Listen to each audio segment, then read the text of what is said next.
Friends வணக்கம். இன்னைக்கு தீப்ஸ் தமிழ் கிச்சனில் நம்ம பார்க்க போகிற ரெசிபி உருளைக்கிழங்கு பச்சை பட்டாணி மசாலா. ஸோ எப்படி செய்கிறதுன்னு பார்க்கலாம்.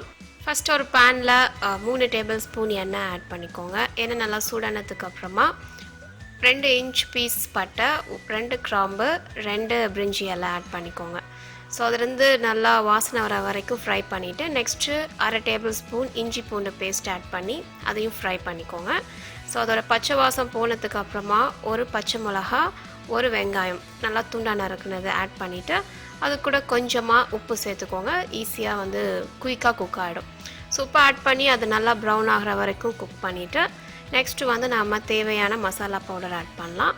ஸோ மல்லித்தூள் 1 டீஸ்பூன், சீரகத்தூள் 1 டீஸ்பூன், கரம் மசாலா தூள் 1 டீஸ்பூன், அப்புறம் வரமிளகாத்தூள் உங்களுக்கு எந்த அளவுக்கு காரம் வேணுமோ அந்த அளவுக்கு ஆட் பண்ணிக்கோங்க. நான் வந்து ஒரு 1/2 டேபிள் ஸ்பூன் ஆட் பண்ணியிருக்கேன். ஸோ ஆட் பண்ணிவிட்டு இதெல்லாம் நல்லா மிக்ஸ் பண்ணி ஜஸ்ட் ஒரு 30-40 செகண்ட் அப்படியே ஃப்ரை பண்ணிக்கோங்க. அடுப்பை வந்து சிம்மில் வச்சுக்கோங்க, தீஞ்சிடக்கூடாது. ஸோ இதை ஃப்ரை பண்ணதுக்கு அப்புறமா 3 தக்காளியிலேருந்து எடுத்த தக்காளி சாறு இது வந்து நீங்கள் தோல் உரித்து அதுக்கப்புறம் மிக்சியில் அரைக்கணும். தக்காளி ஆட் பண்ணி நல்லா மிக்ஸ் பண்ணி விட்டுட்டு கொஞ்சமாக உப்பு போட்டு இதை வந்து ஒரு 5 நிமிஷம் குக் பண்ணிங்கன்னா அப்படியே திக்காயிட்டு கொஞ்சமாக ஆயில் அப்படியே விட ஆரம்பிச்சிடும். அந்த சமயத்தில் நல்லா வேக வச்ச 2 உருளைக்கிழங்கு, 1/2 கப் பச்சை பட்டாணி ஆட் பண்ணிக்கோங்க. பச்சை பட்டாணி நீங்கள் குக் பண்ணிவிட்டு ஆட் பண்ணிக்கலாம். ஸோ அதுக்கப்புறமா கொஞ்சமாக தண்ணி ஊற்றி அது கூட 1/2 டீஸ்பூன் சர்க்கரையும் கொஞ்சமாக உப்பு ஆட் பண்ணி அதெல்லாம் நல்லா மிக்ஸ் பண்ணிவிட்டு இன்னொரு 5 நிமிஷம் அதை அப்படியே குக் பண்ணிக்கோங்க.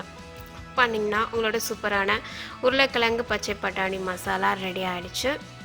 இதை வந்து நீங்கள் ரொட்டி இல்லை சப்பாத்தி, பரோட்டா, நான் இல்லை சிம்பிளாக புலாவ், ரைஸ் கூட சாப்பிட்லாம். ஸோ இது வந்து கொஞ்சம் நார்த் இந்தியன் ஸ்டைலில் நீங்கள் வேணால் கொஞ்சம் க்ரீம் கூட மேலே ஆட் பண்ணிக்கலாம். கடைசியாக சர்வ் பண்ணும்போது கொத்தமல்லி தழை தூவிக்கோங்க. ரொம்ப சூப்பரான டிஷ். கண்டிப்பாக ட்ரை பண்ணி பார்த்துட்டு உங்களோட கமெண்ட் சொல்லுங்கள். இன்னொரு இன்ட்ரெஸ்டிங்கான வீடியோ ரெசிபியோட உங்களை சந்திக்கிறேன். பாய்.